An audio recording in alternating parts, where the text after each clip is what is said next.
Okay bro, start பண்ணலாம்.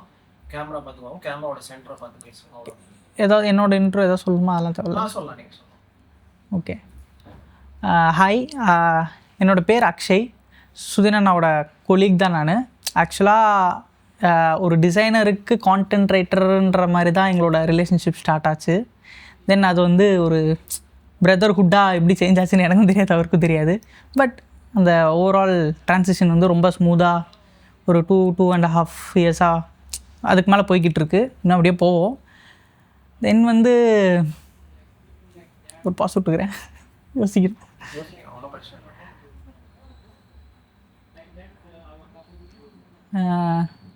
சுதினண்ணாக்கு positive sides நிறைய இருக்குது இந்த நெகட்டிவ் சைட்ஸை விட. பாசிட்டிவ்ஸை பற்றி ஆக்சுவலாக நான் நிறைய சொல்ல முடியும். நெகட்டிவ்ஸ் பற்றி ஃபஸ்ட்டு சொல்லணும் அப்படின்னா அது ரொம்ப சின்னது. ஸோ அதை ஃபஸ்ட்டு சொல்லிடுறேன்.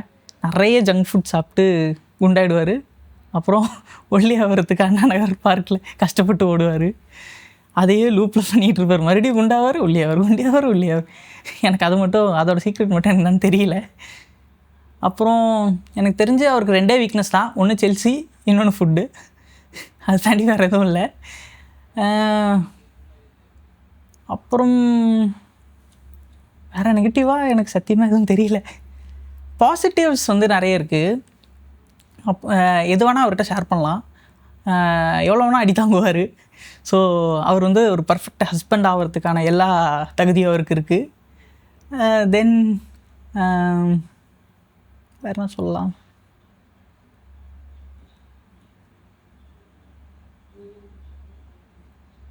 ஒரு பிரேக் எடுத்துவா? இல்லை, என்ன சொல்கிறதுன்னு யோசிக்கிறேன். நீங்கள் பாசிட்டிவ்ஸ் நிறையா இருக்குன்னு சொல்லிட்டு யோசிக்கிறீங்க பார்த்தீங்களா? இல்லை, சில பாசிட்டிவ்ஸ் சொல்லக்கூடாதுல்ல.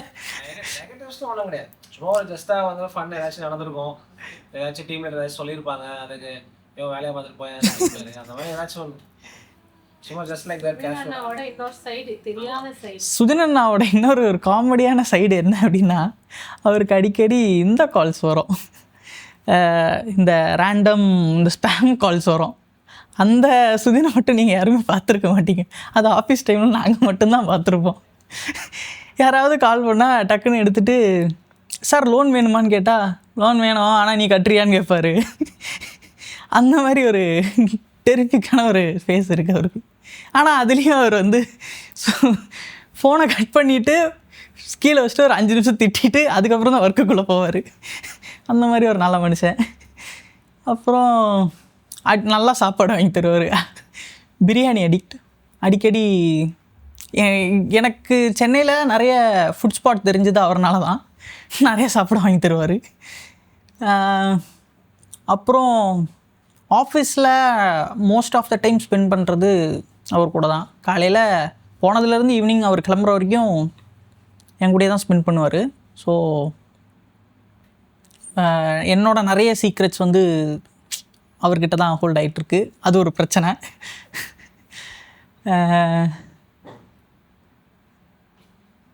சுதினண்ணா கிட்ட சீக்ரெட்ஸ் வந்து ரொம்ப ரொம்ப கம்மி தான். அது எனக்கு தெரிஞ்சு என்னை விட செல்சி அக்காக்கே எல்லாமே தெரியும். ஏன்னா அவ்வளோ டிரான்ஸ்பரண்ட் அவர்.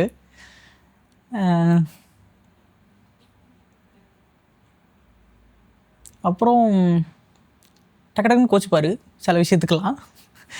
கோச்சிக்கிட்டு ஒரு 2 hours வந்து பேசாமல் உட்காந்துருவார். குழந்த மாதிரி, ரொம்ப ரொம்ப குழந்த மாதிரி பண்ணுவார்.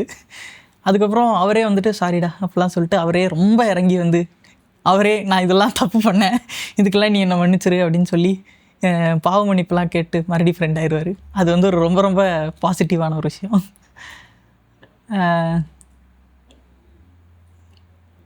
அப்புறம்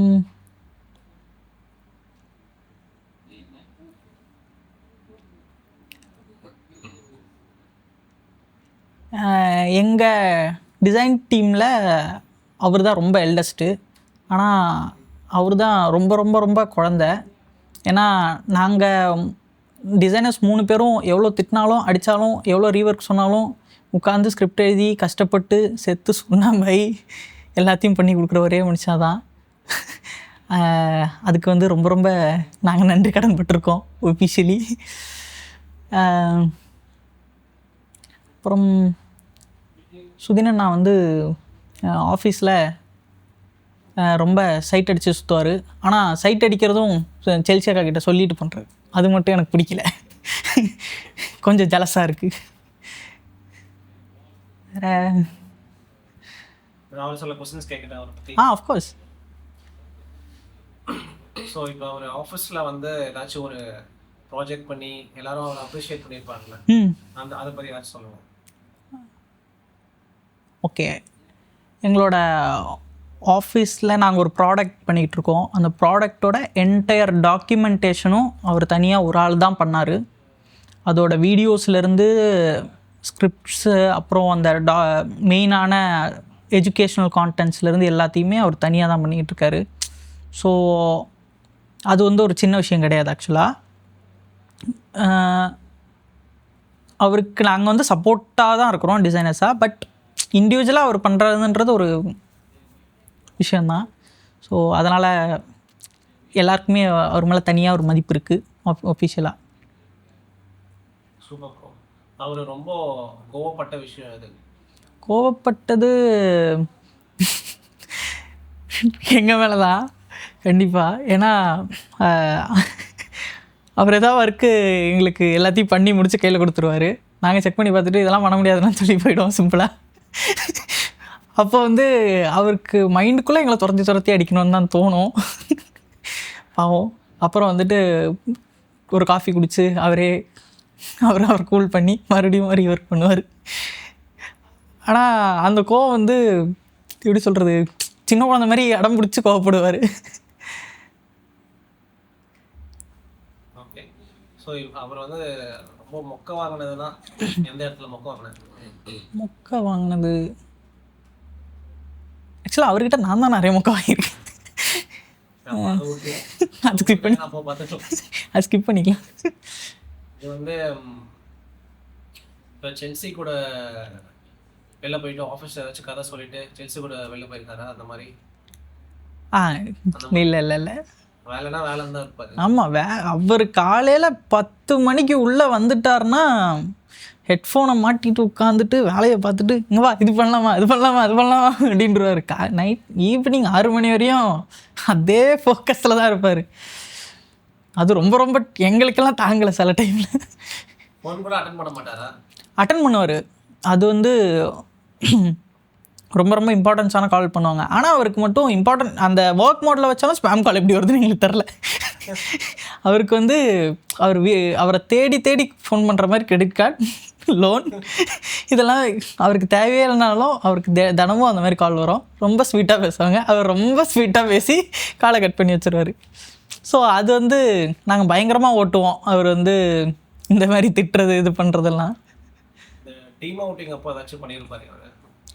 டீம் அவுட்டிங்க்கு போவாரா? போவார். ஆனால் டீம் அவுட்டிங்லேயும் ஒரு major role of care taking அதெல்லாம் தான் அவரோட இதுவாக இருக்கும். ஒரு மெச்சூர்டு ரோலுக்கு போயிடுவார், ஜாலியாக சுற்றுவார். ஆனால் நம்மக்கிட்ட இதெல்லாம் சொல்லி இப்படிலாம் இப்படிலாம் பண்ணுங்க கூடயே இருப்பார். Planning and execution team outing அப்போது அந்த மாதிரிலாம் நிறைய கூட இருப்பார். மெயின் எக்ஸிக்யூஷன் நடக்கலனாலும் எங்களுக்குள்ளே இதெல்லாம் எடுத்துகிட்டு வாங்க இப்படிலாம் சொல்கிறது. அப்புறம் எங்களுக்கு பசிக்குதான்னு கேட்டு சாப்பாடு வாங்கி தர்றது, அந்த மாதிரி விஷயம்லாம் கைண்ட் ஹார்ட்டட். ஆக்சுவலாக ஆஃபீஸில் வந்து பார்த்தீங்கன்னா அந்த சம்டைம்ஸ் கேபினில் எல்லாரும் ஃப்ரீயாக பேச முடியாது. வந்து ரெஸ்ட் ரூம் போகும்போது தான் வந்து சில விஷயம் வந்து பேசிகிட்டு இருப்பாங்க. அந்த மாதிரி ஏதாச்சும் பேசின சம்பவங்கள் ஏதாச்சும்? இல்லை காசிப்ஸ் பேச மாட்டோம். காசிப் மாதிரி கிடையாது, ஏதாச்சும் நடந்திருக்கும் ஆஃபீஸில். பட் அந்த டைமில் வந்து பக்கத்தில் யாராச்சும் இருப்பாங்க, ஷேர் பண்ண முடியாது. அப்போது ரெஸ்ட் ரூம் போகும்போது அந்த மாதிரி டீ குடிச்சிட்டே ஏதாச்சும் அந்த மாதிரி பேசியிருக்கீங்களா கேஃப்டேரியாவில்? இல்லை யாராவது ஒருத்தர் பற்றி பேசுவோம், அவங்கக்கிட்டே போய் மாட்டி அடி வாங்குவோம். நானும் சுதனெல்லாம் சேர்ந்து நிறையா அந்த மாதிரி மாட்டியிருக்கோம். அந்த மாதிரி யாராச்சும் ஒன்று சொல்லுங்கள். அந்த மாதிரி சொன்னால் எனக்கு அடி விழுமே. சொல்லுங்கள், அதை பார்த்துக்கலாம். அதான் ஃப்ளோரில் ஏதாவது அழகாக இது அக்காங்க இருப்பாங்க, அந்த அக்கா நல்லா இருக்குன்னு நான் பேசியிருப்பேன். அவரும் சரி நல்லா இருக்குது நம்மளும் பார்ப்போம்னு சொல்லி பார்த்துருப்பாரு. அதுக்கப்புறம் லாஸ்ட்டில் போயிட்டு அந்த அக்காக்கே கேட்குற மாதிரி பேசி விட்ருவோம். சில டைம்லாம் ஹெச்ஆர் கூப்பிட வேண்டியது தப்பிச்சிருக்கோம். இதை பாவம் முன்னியும் பார்த்து மன்னிச்சு விட்டு எங்களை 2 பேரையும். ஆனால் நாங்கள் 2 பேரும் ஒன்றா இருந்து இந்த மாதிரி நிறைய செருப்படி வாங்க வேண்டியது. சிரிச்சுக்கிட்டே இருப்போம், யாரையாவது வச்சு கலாய்ச்சிக்கிட்டு ஓட்டிக்கிட்டு அந்த மாதிரி தான் இருக்கும். அந்த அக்காவை பார்க்கும்போது இந்த அக்காவுக்கு வச்சுருப்பாங்களா செல்சி அக்கா? நெவர். அதெல்லாம் எப்படின்னா, இவரே என்கிட்ட டே நான் இந்த அக்காவை பார்க்குறேன்னு சொல்லிட்டு நீ வேணா, நான் சும்மா சொல்லுவேன், இவர் பார்த்து சும்மா என்கிட்ட எனக்கு சப்போர்ட்டிவாக சும்மா பேசியிருப்பார். அதனால் நான் சும்மா சொல்லுவேன், நான் செல்சி அக்கா கிட்ட போட்டு கொடுத்துருவேன்னு. செம்ம ஐடியா இதுதான், இப்படி தான் நான் வந்து புதுசாக சண்டே ஆரம்பிக்க போகிறேன்ட்டு அதை என்னையே வந்து அவர் வந்து பண்ணிடுறாரு ஏதாச்சும். நீங்கள் ஆஃபீஸில் போகிற எல்லாருமே அக்கா அக்கான்னு சொல்கிறீங்க, இதை வந்து சுதின் வந்து பார்க்கறதுனால நீங்கள் அக்கான்னு சொல்கிறீங்களா? இப்போ சப்போஸ் இது ஒரு நல்ல கேள்வி. இல்லை, அதுதான் சேஃப் சைடு. ஆமாம், அவருக்கு அதெல்லாம் கோடு வேர்ட் ஆக்சுவலாக. ஓகே, ஸோ இப்போ லாஸ்ட் இதுக்கு வந்துடுவோம். இப்போ நீங்கள் சுதனுக்கும் செல்சிக்கும் விஷ் பண்ணி அவங்க லைஃப்பை ஸ்டார்ட் பண்ண போகிறாங்க. ஸோ உங்களை மாதிரி வந்து நிறைய வெல் விஷர்ஸ் வந்து நிறைய ஃபன்னி சைடும் அவரை பற்றி நீங்கள் நிறைய சொல்லியிருக்கீங்க. இந்த ஃபன்னி சைடு வந்து வேறு யாருமே பேசலை, எல்லாருமே சீரியஸாக தான் பேசிகிட்டு இருக்காங்க. நீங்கள் தான் வந்து அதை ஒன்றும் வந்து ஃப்ரெஷ் ஆக்கி நல்லா அதுக்கு வந்து லைட் கொடுத்துருக்கீங்க நீங்கள் தான். ஸோ அவருக்கு அவருடைய ஃப்யூச்சருக்கு நீங்கள் விஷ் பண்ணி நீங்கள் வந்து ஒரு மெசேஜ் இதை வந்து டைரெக்டாக நீங்கள் சுதனுக்கு சொல்கிற மாதிரி, சுதன் அண்ட் செல்சி நீங்கள் அவங்களுக்கும் விஷ் பண்ணுறங்க, சுதனுக்கும் விஷ் பண்ணிடுங்க. சுதின் அண்ணா அண்ட் செல்சி அக்கா, வெரி ஹாப்பி. நீங்கள் 2 பேரும் ஒன்றா வரதில் ரொம்ப ரொம்ப ஹாப்பியான ஒரு ஹார்ட் இருந்து. நீங்கள் 2 பேருமே இதே மாதிரியே ஃபுல் அண்ட் ஃபுல் என்ஜாய் பண்ணி ஜாலியாக உங்கள் லைஃப்பை கொண்டு போங்க. அது மட்டும் நான் பார்த்தா போதும், என் கண் என்னோட ஆன்மா சாந்தி அடைஞ்சிடும். தென் செல்சி அக்கா, இது இந்த மெசேஜ் உங்களுக்காக. அந்த குழந்தைய நல்லா பார்த்துக்கோங்க, என்னோட பிரதர். ஸோ நல்லா பார்த்துக்கோங்க. Super bro, thank you. சொல்லி தான் இதுவாகும். ஆக்சுவலாக இது ஒரு நாளைக்கு ஒரு ஜொமாட்டோக்காரங்கிட்டேருந்து சாப்பாடு எடுத்துகிட்டு வரேன்னு சொல்லிட்டு அடுத்த ஆர்டர் சேர்த்து தூக்கிட்டு வந்துட்டார். ஆக்சுவலாக இது அந்த இன்சிடெண்ட் அப்போ நான் இல்லை இதாக சொன்ன இன்சிடெண்ட்டு, இதை போட்டு கொடுத்துருக்கலாம். இல்லை ஜஸ்ட்டு அது என்னென்னா, தென்காசிலேருந்து ரிட்டன் ட்ரெயினில் வரும்போது எல்லோரும் சேர்ந்து போயிருக்காங்க. அந்த இன்சிடெண்ட்டில் ஒரு பாவம் இந்த ட்ரெயினில் டாமினோஸ்ன்னு நினைக்கிறேன், அது புக் பண்ணிவிட்டு பீட்சாஸ் ஆர்டர் பண்ணிட்டு போயிருக்காங்க. ட்ரெயின்லேருந்து இறங்கி அவனுக்கு 2-3 இடத்துல கொடுக்க வேண்டியிருக்கு. இவங்க ஃபஸ்ட்டு போயிட்டு அவன் செகண்ட் ஆர்டரையும் சேர்த்து தூக்கிட்டு வந்திருக்காங்க. சம்திங் அந்த ஆர்டர்லேருந்து எல்லாத்தையும் தூக்கிட்டு வந்துருக்காங்க. பரவாயில்ல, சுதினானா கிடச்சது லாட்ரி, யாருக்கு அது கிடைக்கலையோ. அதுக்கப்புறம் இவங்களே ஜாலியாக சாப்பிட்டுட்டு இது பண்ணிடுவார். அப்புறம் சுதினண்ணாவோட ஆஃபீஸில் மெயினாக ஒரு விஷயம் இருக்குது. சுதினண்ணா எங்கேயாவது டீம் அவுட்டிங் போகிறோம் அப்படின்னா சுதினண்ணா கண்டிப்பாக வரணும். ஏன் அப்படின்னா, கண்டிப்பாக நாங்கள் ஒரு 30 பேர், அட்லீஸ்ட் ஒரு 20 பேர் போகிறோன்னா அதில் ஒரு 12 பேர் கம்மியாக தான் சாப்பிடுவாங்க. அந்த ஃபுட்டையும் ஃபுல்லாக முடிச்சுட்டு பிரியாணிஸ் எல்லாம் அப்படியே இருக்கும்போது எல்லாருமே சுதினண்ணா ஒரு செகண்டு பார்ப்போம், நீங்களே ஏதாவது பண்ணி முடிச்சிருக்கண்ணா அப்படின்ட்டு. அவர் தனியாலாம் முடிப்பார். ஹீஸ் அ வாரியர் அந்த விஷயத்தில்.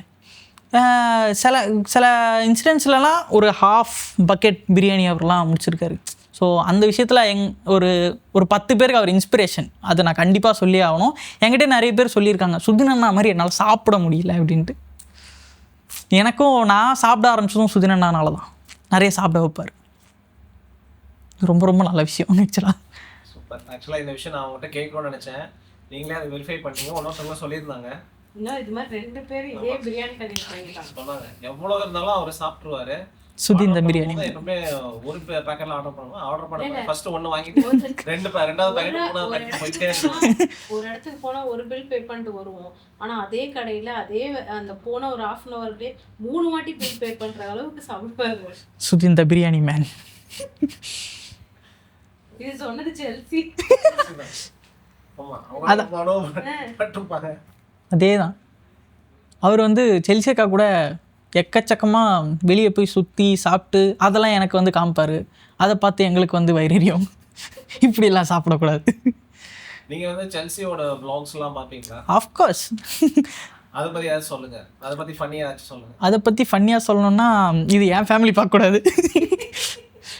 என்னென்னா அவங்க வந்து டெய்லி vlog போட்டு ஜாலியாக இது பண்ணிருக்காங்க. இப்போது என் சைடில் வந்து நீ ஏன் vlog எடுக்க மாட்டேன்ற, உன்னையே நான் vlog பண்ணக்கூடாதுன்னு ஒருத்தவங்க சுற்றிக்கிட்டு இருக்காங்க. வெளியே தெரிஞ்சால் நான் அந்த அடி வாங்கணும். அடுத்த அவரோட கல்யாணத்துக்கு பேர் போட்டு சில விஷயங்கள் நான் தப்பிக்கணும் இல்லையா. ஓகே. அவங்க vlogs வந்து டெய்லி நான் வந்து ஒரு follower, one of the follower. இப்போ நீங்கள் அவங்க vlogsலாம் பார்க்குறீங்களா? இப்போ செல்சி ஷூட் பண்ணிருப்பாங்க.